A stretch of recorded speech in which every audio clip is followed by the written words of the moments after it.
حبايب قلب الإدارة عاملين إيه؟ أتمنى تكون بخير وبصحة وبسلامة. جاهز يا بطل نشوف درسنا بيتكلم عن إيه؟ يلا بينا.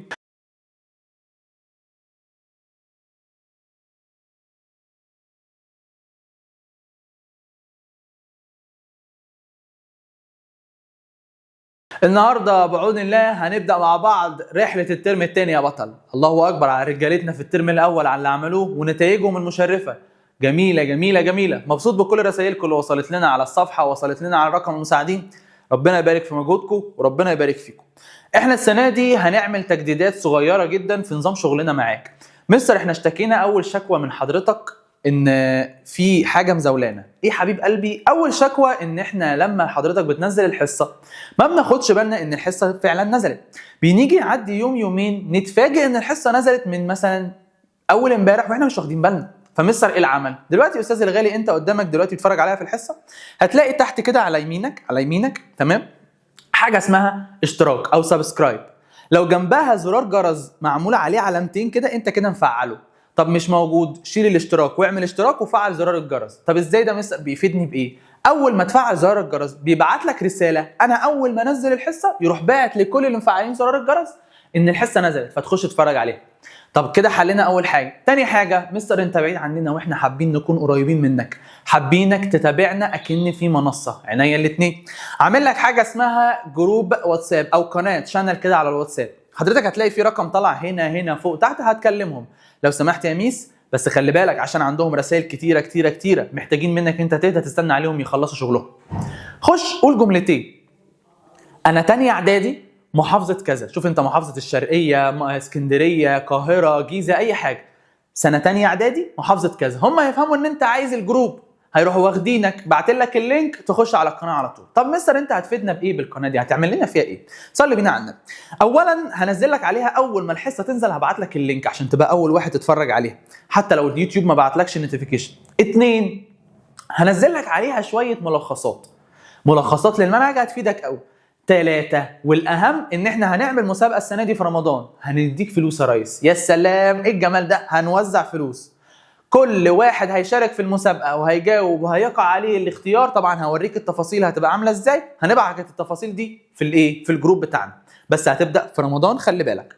طيب تاني حاجة أو رابع حاجة، إحنا إن شاء الله هنعمل معاك امتحانات دورية. يعني بمعنى صح هعمل لك كل أسبوع أو كل أسبوعين على حسب ما نخلص نعمل لك امتحان على الجروب ده. نبعت لك امتحان فورم كده نتابع مستواك، نشوف أنت واصل لحد فين. أنت تتابع نفسك وأنا هتابع معاك. رابع حاجة والأخيرة إن أنا هبعت للرجالة بتوعنا ريكورد بصوتي أو رسالة مهمة أنا عايز أوجهها لك، بنبهك خلي بالك الدرس اللي جاي لما تتفرج عليه لازم تكون عامل مثلا حاجة معينة، شوية ملحوظات. بمعنى أصح أنا هكون جنبك وهكون في ظهرك ال 24 ساعة. المهم إن أنت تكون معانا ضمن العيلة بتاعتنا الكبيرة. يلا بينا يا أستاذ الغالي ما اطولش عليك، نبدأ مع بعض المنهج الجديد بتاعنا. مستر إحنا نفس المذكرة دي في فيديوهات للسنة اللي فاتت، نتفرج على أنهي براحتك. عايز تتفرج على السنة اللي فاتت تتفرج على السنة دي براحتك. أنا كل سنة بطور، كل سنة بنطلع أمثلة شرح أفضل، بنطلع شغل أعلى، بنطلع أغاني يمكن تكون قديمة وجددنا عليها، ولو القديمة حلوة بنسيبها فما تقلقش. فهنعمل لك شغل تقيل. عايز تتفرج على القديم اتفرج على الجديد انت وراحتك. طيب احنا السنه ده مستر منهجنا هيتكلم عن ايه؟ هيتكلم على حاجه اسمها الزراعه. مش احنا كنا بندرس الوطن العربي؟ حصل. هتتكلم على ايه في الوطن العربي؟ هنتكلم عن حاجه اسمها الزراعه، الصناعه، التجاره، التعدين، كل الكلام ده في الوطن العربي. الانشطه. طب وهي الزراعه دي عباره عن ايه؟ شغلانه، حرفه. بابا وماما لو بابا كان شغال عنده ارض زراعيه فهو شغال فيها، فاذا هو الراجل ده مزارع. شغال في مصنع فاذا الراجل ده صانع او عامل، وهكذا. دي اسمها شغلانات. طيب قال لك الانسان المصري القديم زمان زمان زمان زمان زمان كان قاعد فوق الهضبه. اسمع القصه. قاعد فوق الهضبه محتار يا عيني، عمال عايز ياكل مش عارف، يلاقي حيوان معدي يصطاده اكله، بكره يعلم هياكل ولا لا.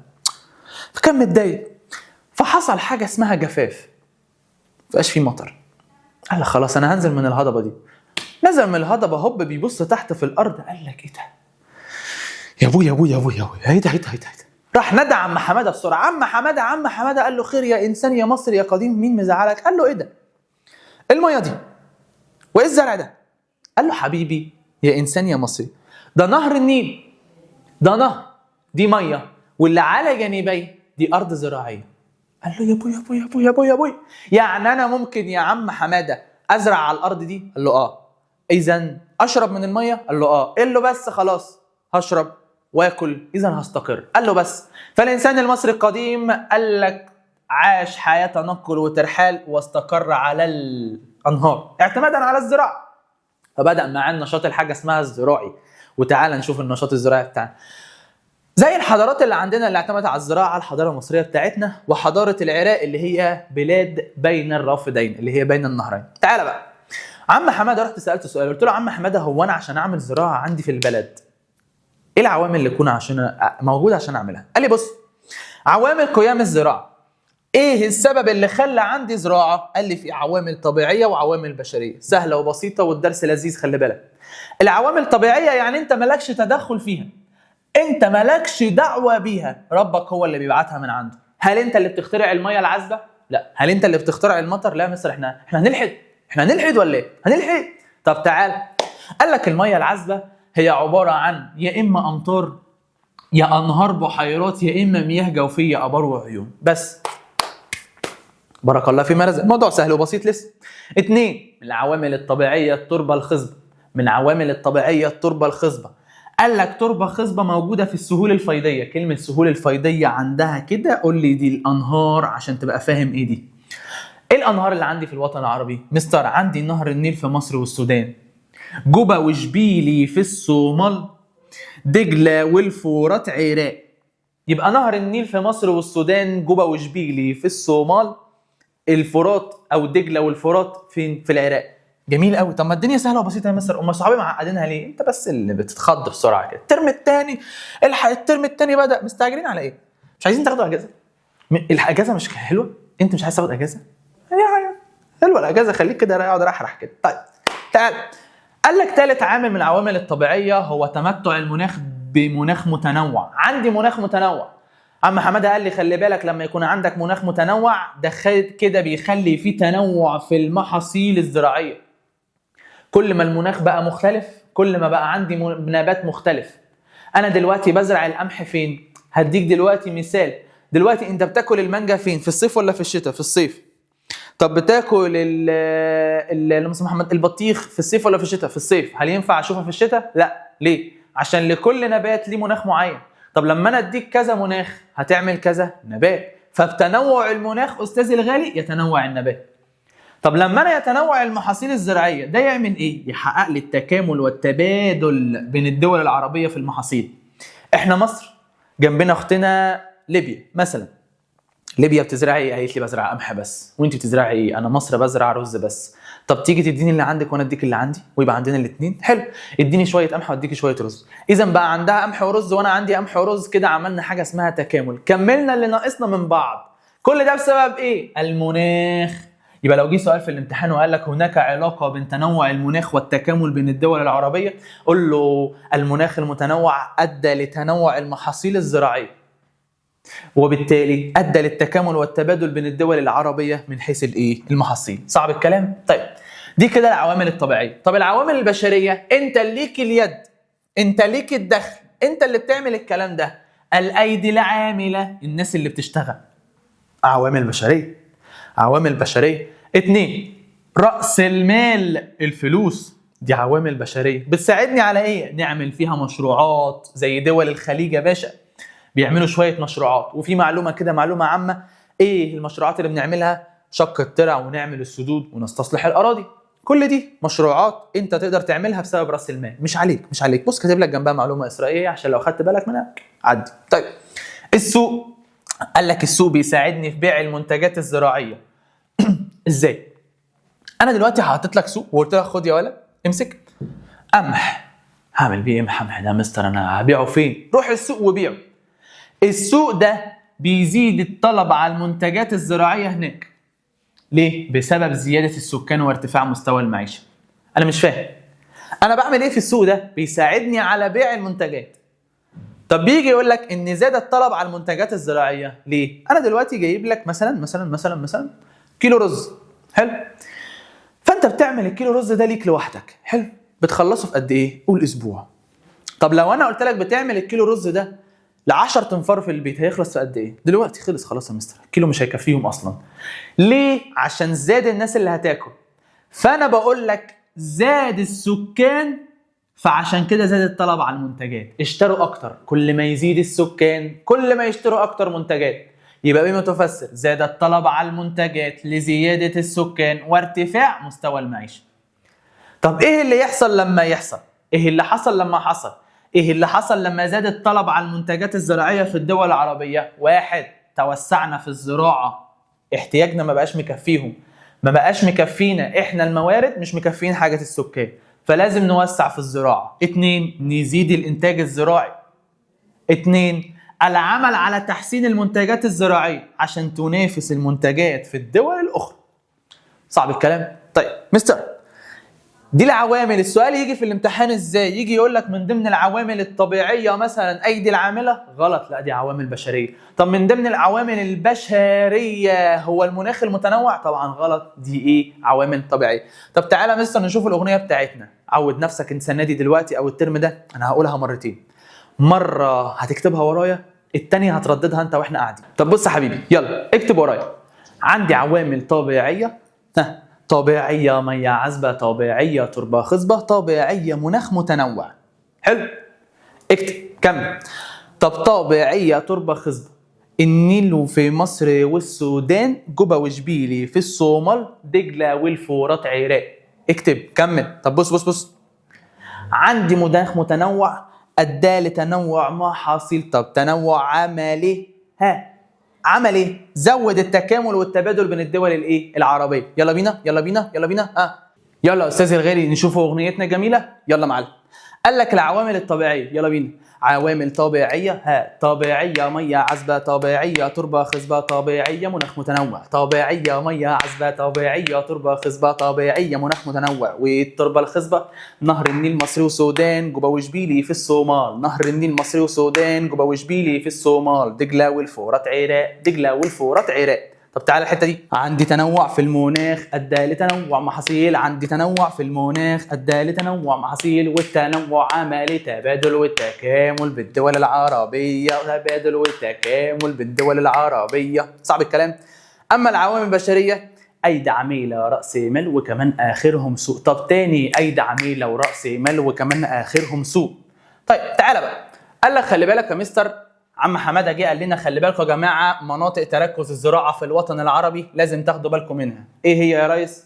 ايه هي يا ريس؟ لازم تعرف كل حته موجوده فين. مش فاهم عايز ايه برضه؟ عايز اقول لك ان الزراعه بتعتمد في مصر على ايه؟ بتعتمد ده على ايه؟ وهكذا. طب تعال. قال لي بص، تتنوع مناطق تركز الزراعه. ليه؟ لتنوع مصادر المياه العذبه. يعني الميه العذبه مش دايما بس من المطر، لا ده عندي مطر، عندي نهر، عندي مياه جوفيه، كل الكلام ده. طب بص، المناطق اللي بتعتمد على المياه الامطار، قال لك واحد يمني. بص واحد يمني قابل صومالي في جنوب موريتانيا. يا سلام، واحد يمني ماله قابل صومالي في موريتانيا. الله، يا سلام يا مستر. اهو واحد يمني، ده يمني، قابل صومالي اللي هو جنوب الصومال في جنوب موريتانيا. واحد يمني قابل صومالي في جنوب موريتانيا. صعب الكلام. تعالى اللي بعده. وهو بيقابله، خلي بالك القصه لازم تبقى عارفها لحد الاخر. لما قال له واحد يمني قابل صومالي في جنوب موريتانيا، قال له الحق الدنيا بتنطر، دي الدنيا بتنطر صواريخ. فافتكرها كده، واحد يمني قابل صومالي قال له الدنيا بتنطر، يعني بتعتمد على المياه الامطار. طب تعالى بقى، المناطق اللي بتعتمد على مياه الانهار. انا لسه قايل لك في التربه الخصبه فوق، قلت لك ايه؟ نهر النيل مصر وسودان، جوبا وشبيلي في الصومال، دجلاوي عراق فرات. صعب الكلام؟ اهو نفس الحاجات اهي، موضوع لذيذ. طب تعال، المناطق اللي بتعتمد على المياه الجوفيه. قال لي بص يا مستر، المياه الجوفيه دايما بتيجي في الواحات، يا اما في واحه الداخله يا واحه الخارجه، والاثنين في مصر. فين دول؟ في المناطق الصحراويه. خلاص يابا. طب تعالى بقى، اهميه الزراعه. عم حماده قلت له بقول لك ايه؟ قال لي قول. قلت له هي الزراعه مهمه اصلا، ليها لازمه؟ انا حاسس ان احنا ما بنعملش بيها حاجه. قال لي انت يا مستر تعرف تعيش من غير زراعه؟ قلت له عادي. قال لي انت كداب، انت يا مستر تعرف تعيش من غير زراعه؟ قلت له يا عم خلاص قول لي بس ايه المشكله، انا قلت حاجه غلط؟ قال لي انت قلت غلط. قلت له طب اثبت لي ان الزراعه ليها اهميه. قال لي تعال بص، مصدر لغذاء السكان. قلت له ازاي؟ قال لي بص يا بابا. قلت له حاضر يا ريس. بص يا بابا، مش انت بتزرع قمح؟ والقمح ده بنعمل منه رغيف العيش، والعيش ده انت بتاكله، يبقى مصدر للغذاء. قلت له حلوه طريقه شرحك يا مستر عم حماده، انت حلو. قال لي بص اللي جاي، بتوفر فرص عمل للسكان، بيعمل بيها اكثر من نصف السكان 50%. قلت له ازاي؟ قال لي بص يا بابا، الراجل اللي بيزرع الارض ده مش بيشتغل ياخد يوميه؟ قلت له قال لي بس يبقى دي فرصه عمل. قلت له حلو. بتوفر رؤوس اموال تستخدم في العديد من المشروعات. قلت له ازاي؟ قال لي بص يا بابا، انت دلوقتي زرعت محصول القمح، بعته، كسبت، عملت مشروع، بس خلاص. قلت له صدق عندك حق، ليها اهميه فعلا. قال لي بص اللي جايه دي مش بس وكده، بتوفر المواد الخام. كلمه المواد الخام يعني اساس الشيء. يعني ايه يا مستر؟ بص يا حبيب قلبي، السويت شيرت اللي انا لابسه ده اساسه ايه؟ قطن. والقطن بيجي منين؟ بيتزرع. يبقى الزراعه اساس المواد الخام. اساس الشيء ده مادته الخام معموله من ايه؟ من قطن. بصنع منه ايه؟ منسوجات. يبقى القطن بيصنع غزل ونسيج. بنزرع قصب السكر، بيدخل في صناعه السكر، السكريات اللي انت بتاخدها. 3 الفاكهه والخضار بنزرعها، بتخش في صناعه حفظ وتعليب الاغذيه.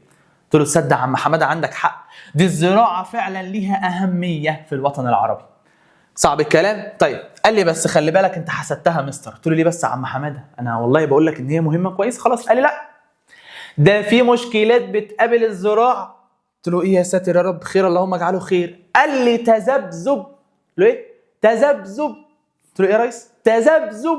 يعني ايه تذبذب اللي انت بتحزق فيها دي؟ قال لي كلمه تذبذب الانتاج الزراعي، يعني مره نزرع كويس ومره لا. قلت له ده ليه كده؟ قال لي عشان احنا بنعتمد على مياه الامطار. هي المطر انت في الشتاء دلوقتي هل كل يوم الدنيا بتشتي؟ قلت له لا. قال لي بس فيوم تشتي يوم لا، يوم تشتي ويوم لا، فكده بيتذبذب الانتاج. كده تذبذب كده، بيهتز، بيطلع مره تلاقيه انتاج عالي وانتاج قليل، انتاج عالي وانتاج قليل، وهكذا. قال لي بص تاني مشكله. قلت له قول بس يا محمد انت هتعيط ولا ايه؟ قال لي بص بس، عدم استغلال كل الاراضي الصالحه للزراعه. ان احنا عندنا مساحه الاراضي المزروعه 5% بس من مساحه الوطن العربي. 5% بس يا مستر من مساحه الاراضي كلها بنزرعها، طب والباقي بيروحوا فين؟ فدي طبعا مشكله. قلت له خلاص يا عم محمد صلي على النبي. قال لي مش بس كده، لسه في كمان مشكله، لسه في كمان. قلت له قول يا حبيب قلبي انت هتعيط؟ قول يا بابا قول. قال لي قله استخدام الاساليب التكنولوجيه الحديثه في الزراعه. بنعتمد على الزراعه البدائيه، ما عندنا آلات ومكن يساعدنا في الزراعه، ليه مش بنعمل كده؟ قلت له انت ليه زعلان؟ قال لي ما هي دي مشكله بتقابل الزراعه. قلت له خلاص يا عم انا حفظتها. قال لي بس كده. قلت له يا عم خلص بقى. قال لي الافراط في زراعه المحاصيل المجهده للتربه. في محاصيل بتجهد التربه، الفلاحين كل يوم والتاني يزرعوا لي المحاصيل دي، فدي مشكله بتقابل الزراعه. قلت له خلاص يا عم الحاج بقى خنقتني. طيب دي كده المشكلات. طب تعالى نشوف المشكلات اللي بتحصل. قال لك حدوث التصحر. ايه حدوث التصحر؟ كلمه تصحر من ضمن المشكلات. ايه التصحر ده؟ الارض بتقل قدرتها على الانتاج. زمان الارض تلاقيها بتطلع لك مثلا 100 طن من القمح، هوب لقيتها بتطلع لك 50 30 20. ليه كده؟ ايه اللي حصل فيكي؟ قالت لي بسبب التصحر. طب هو التصحر ده سبب ايه؟ قالت لي تفاوت الامطار والرعي الجائر زحف الرمال. تفاوت الامطار والرعي الجائر زحف الرمال، وكمان قطع الاشجار. مش فاهم. قالت لي بص، المطر مش كل يوم بيجي، مره يجي ومره لا، مره يجي ومره لا، فده خلاني اعمل تصحر. 2 الرعي الجائر. تلاقي الراجل ماشي بالغنم بتوعه رماهم في الارض، المعيز والاغنام اكلوا المحصول بوظوا لي التربه بوست. 3 زحف الرمال. قلت لها يعني ايه زحف الرمال؟ قالت لي الرمله بتحصل لها، فاكر في الترم الاول لما كنت بقول لك تعريه هوائيه؟ الرياح بتنقل الرمله، فالرمله لما تخش في التربه الطينيه الخصبه تبوظها. 4 قطع الاشجار. قالوا لي يا اخويا الارض، قالت لي يا اخويا كل يا اخويا لما ازرع لي شجره وشجره تنمو، يجي راجل عايز الحرق الله يخرب بيته يروح قاطع لي الشجر، واقول له ليه عملت كده؟ يقول لي ببيع الخشب، ببيع الخشب، اسكتي انا عارف انا اضرب مصلحتك، اسكتي اسكتي. قلت له يا راجل سيبني يا راجل، انا هيحصل لي تصحر. اسكتي انا عارف مصلحتك، اسكتي اسكتي، انا عارف انا بعمل ايه، اسكتي انا عارف مصلحتك. فحصل تصحر. موت انا في القصص الحلوه دي، انا مبسوط. طب اقول لك بقى بعض الحلول للمشكلات. انا بقى جاي لك بقى، انا بابا عبده مسعد جاي لك بقى، هيقول لك الحلول عشان تحل المشكلات اللي بتواجهنا. واحد، سهل على فكره، نوفر ميه لازمه للزراعه بدل ما بنعتمد على الامطار. نعمل ايه يعني يا مستر؟ نعمل مشروعات ري زي اقامه السدود والخزانات، نخزن ميه فيها وقت لما نحتاج ناخد ميه. 2، نتوسع في عمليه تحليه مياه البحر، نجيب ميه البحر نحليها تبقى ميه عذبه، نشيل منها الاملاح، وعلى فكره في محطات دلوقتي موجوده كده في الفعل. 3، نستخدم طرق ري حديثه زي الري بالتنقيط. دي عمليه ري احسن من الري اللي انت بترمي الميه كلها في الارض فتبوظها. تمام. استغلال كل الاراضي الصالحه للزراعه. اعكس المشكلات، عايز تحفظ الحلول اعكس المشكلات. بص استصلاح الاراضي الصحراويه. وكان عندك مشكله ان احنا ما بنستخدمش اساليب حديثه، قول له استخدام اساليب تكنولوجيه حديثه لزياده الانتاج. بص كان عندي مشكله التصحر، قول له مكافحه التصحر. جبت لك من الاخر يا عم، ولا تزعل نفسك، عيوني الاثنين عشانك. عمل مصدات للرياح وننظم عمليه الرعي الجائر، ده كده هنكافح التصحر. كده حبيب قلبي درسك الجميل خلص على خير. اخدت وقت معاك؟ لا، جيت اخدت الاغنيه، فهمت امثله جديده، حاجات جديده. تنساش حبيب قلبي ان انت تنضم لعيلتنا الكبيره بتاعتنا على جروب. اشوفك على خير، اخوك وحبيبك عبده مسعد.